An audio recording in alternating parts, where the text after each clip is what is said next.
ETF index mutual funds నేర్చుకుని stock మార్కెట్లో రాణించాలనుకుంటున్నారా? వెంటనే ఈ నెంబర్కి కాల్ చేయండి.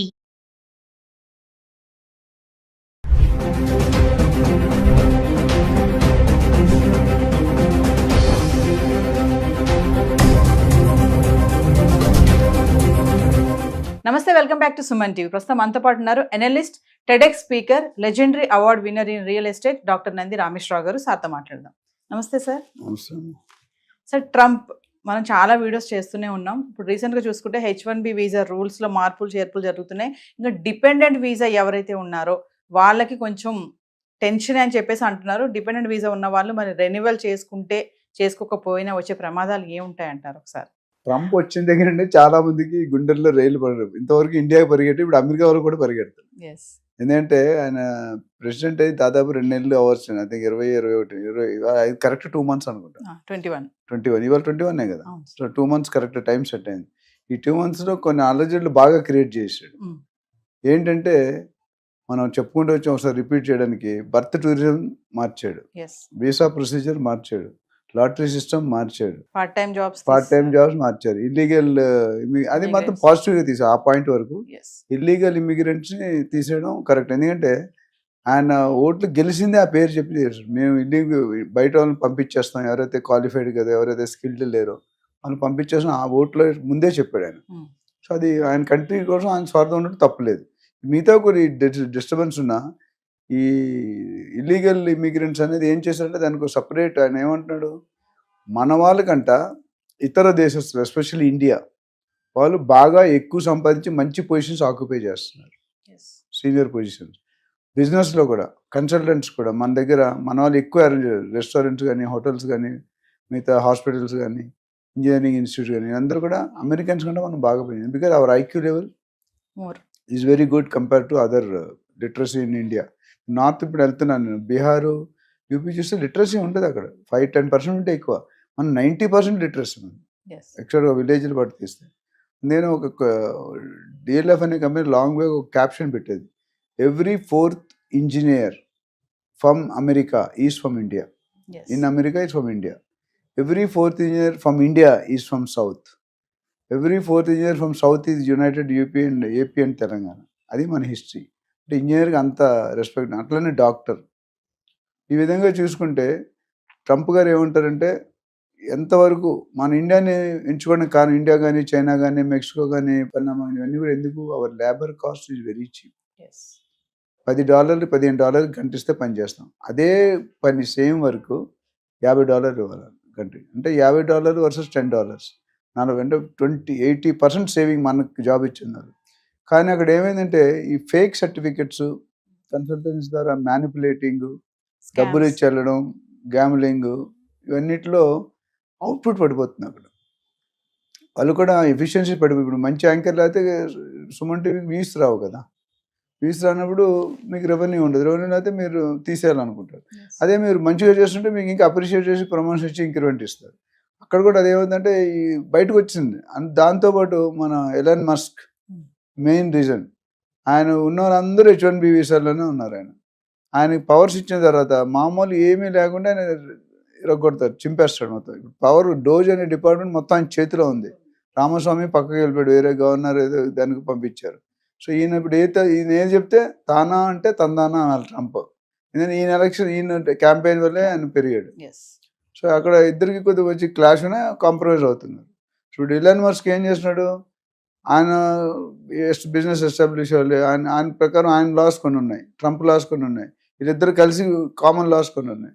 ఇప్పుడు ఏమవుతుందంటే డిపెండెన్సీలో జనరల్గా అంత ముందు ఏమైందంటే తల్లి తండ్రి అక్కడ ఉండి పిల్లలు అక్కడ పుడితే 21 years వరకు డిపెండ్ ఉంటాడు. తర్వాత స్టూడెంట్ వీసా వచ్చేస్తుంది. స్టూడెంట్ వీసా వస్తే ఇంటర్నేషనల్ కెరియర్ స్టార్ట్ అవుతుంది. దాని తర్వాత అక్కడ సెటిల్ అయ్యే అవకాశం. ఇప్పుడు ఏమన్నా పుట్టిన పిల్లలకి అసలు సిటిజన్షిప్ లేదు, గ్రీన్ కార్డ్ కానీ ఇవన్నీ ఇవ్వరు. మరి వాళ్ళు ఎక్కడికి వెళ్ళాలంటే తల్లిదండ్రులకి పిల్లలు అక్కడ పంపించాలా?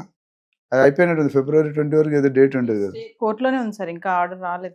అంత ఈజీ కాదు అది. ఎందుకంటే 150 years బట్టి ఉన్న లాని ఒక్కసారి కదిలించడం అంత ఈజీ కాదు. అంటే ఈవో సైన్ చేస్తాడు executive order, but EO sign చేసిన ఆర్డర్లు అన్నీ అమలుపరచాలని ఎక్కడ లేదు. ఎందుకంటే సెనేట్ ఉంటుంది, వాళ్ళకి గవర్నర్ క్యాబినెట్ ఉంటుంది, మనకి ఎట్లయితే ఇక్కడ క్యాబినెట్ ఆమోదించారు అక్కడ కూడా ఆమోదిస్తేనే లేదా బ్యాక్ టు పెవిలియన్ వస్తుంది. బట్ ఇప్పుడు యాజ్ ఆఫ్ నో హోల్డ్లో ఉంది. Yes. అంటే ఇవ్వనని చెప్పట్లేదు, ఇస్తానని చెప్పట్లేదు. సరే, ఇంకో విషయం ఏంటంటే H1B వీసాకి ఇలాంటి మార్పులు చేర్పులు చేయడం వల్ల అమెరికన్స్ చాలా ఇబ్బంది పడుతున్నారు అనేది ఒక విమర్శ అయితే నడుస్తుంది. దీన్ని ఎలా చూడొచ్చు అంటారు? ఒకటి ఫ్యాక్ట్గా చెప్పాలంటే మన వాళ్ళు బయట వాళ్ళు ఎక్కువ వచ్చి ఆక్యుపై చేసి వాళ్ళకి జాబ్స్ లేవనేది ఆల్రెడీ అంత ముందు ఉంది. ఇప్పుడు నేను అమెరికన్స్ కూడా కొన్ని రూల్స్ పెడుతున్నాను. ఆ రూల్స్ వల్ల ఇప్పుడు బోత్ సైడ్స్ క్రికెట్లో డబుల్ స్పిన్ అటాక్ అంటాయి. రెండు పక్కల స్పిన్ అంటే ఒకసారి రన్ రావు, వికెట్లు పడిపోతాయి, క్లోజ్ ఫీల్డింగ్ పెట్టి. ఇప్పుడు ఏమైంది, ఫస్ట్ ఒకటే ఉండేది, ఇప్పుడు రెండోది ఏంటంటే మనకి ఏమేంటి కండిషన్ వాళ్ళు కూడా కొంతమందికి అప్లై అవుతున్నాయి. అప్లై అయినప్పుడు they are not very happy. ఈయన అసలు ఎందుకు ప్రెసిడెంట్ అయ్యాడు? ప్రెసిడెంట్ గారు ట్రంప్ గారి ఉద్దేశం ఏంటంటే అమెరికాలో ఒక రూల్ ఏంటంటే any president can become for 2 terms. మన నరేంద్ర మోడీ 6 సార్లు 3 సార్లు సీఎం, 3 సార్లు, అక్కడ అలాగ ఉండదు. Only maximum George Bush, Bill Clinton, Barack Obama అందరూ కూడా 2 times, 3 times లేదు.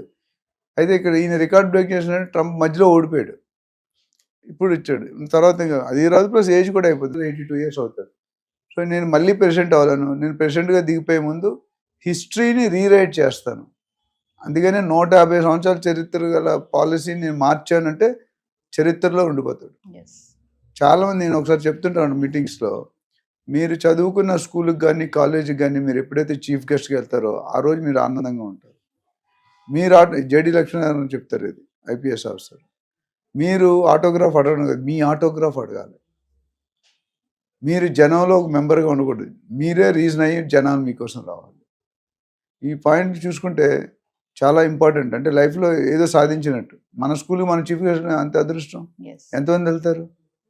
కమింగ్ బ్యాక్ ఏంటంటే ఈయన ట్యాక్స్లు ఇంపోజ్ చేస్తుండే ఇండియన్ గవర్నమెంట్. ఇండియా వాళ్ళు చేస్తున్నారు కాబట్టి మేము కూడా పెడతాం, వీలైతే 100% పెడతాం. అంటే బయటికి బాయ్ అయినా లాన్ అన్న యుద్ధాలు జరుగుతూనే ఉన్నాయి. కనిపించిన మహాభారతం యుద్ధాలు ఉంటుంది కదా, అటు కురుక్షేత్రం అట్లా ఉన్నదన్నమాట. సో ఓవరాల్గా చూసుకుంటే students are not happy, H1B visa are not happy, employment already కొన్ని వేల మంది లిస్ట్ అయ్యారు. లాస్ట్ టైం 18,000 కొంతమంది వచ్చేసారు, ఇంకా కొంతమంది వస్తున్నారు. రానున్న రోజుల్లో లాస్ట్ టైం మాట్లాడుకున్న 54 లక్షల్లో 18 లక్షలు ఇల్లీగల్ ఇమిగ్రెంట్స్, చదువు లేకుండా, స్కిల్ లేకుండా, నాలెడ్జ్ లేకుండా, ఫేక్ సర్టిఫికేట్స్ పెట్టి. అది చేయకూడదు. నా ఇండియా కూడా ఒప్పుకుంది తీసుకోండి, ఎందుకంటే జెన్యూన్ రీజన్ చెప్తున్నాడు ఆయన. ఆయన కొద్ది క్రాక్, కొద్ది నాటి అయినా ఆయన దేశం కోసం ఆయన కష్టపడంలో ఎటువంటి తప్పు లేదు. అయితే ఈయన తీసుకున్న US-లో ఎకానమీ బట్టి మిగతా కంట్రీల ఎకానమీ డిపెండ్ అయి ఉంటుంది. ఇప్పుడు చాలామంది ఏమంటారు, ఇంకా ఇలా జాబులు తీసుకుంటూ పోతే నెక్స్ట్ పరిస్థితి ఏంటి?